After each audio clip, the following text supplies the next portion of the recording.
Stadi bagalia gatano ase ligi ya National Super League Gusii FC ni gobaligetie konyo libagali ogoso ase playoffs chirachiko bayana kele ogoso ase ligi ya Kenya Premier League mokocha gwe timu yo manyakane tebuna Kasim Junior ni go aereira matumaini ahe otabuna ngo chare kobeko mo kema yo konyo le point ya masegetiki ya Gusii Stadium kwa na kingango bwale chikoso lichinyinge chabo ase chitegale tekisano liachi konyo libagali ogoso ana mbaisato benyo libagali waka chigosoli chiria chia playoffs.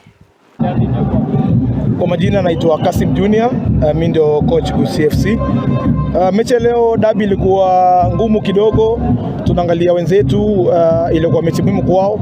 Sisi again pia tunaangalia still bado tunafikiri tuko na chance ya kumaliza namba 3. So we wanted this game sana pia, that's why ilikuwa ngumu kidogo for timu zote mbili. Unajua kila mechi unaitake vile imekuja. Unaangalia the whole game 90 minutes kidogo tumecheza under pressure, opponents wetu walikuwa wanataka hizi points sana, so unapata each and every time pressure ilikuwa inakuja kwetu. So again hiyo pia ilikuwa part of vile tulikuwa tumepanga for hii match.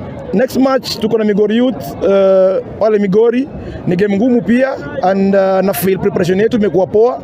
Tunataka kuface hiyo game pia with a lot of seriousness, because still vile nimesema tuna feel games zimebaki tukipiga poa tuzishinde, na feel tuko na chance ya kuingia playoffs.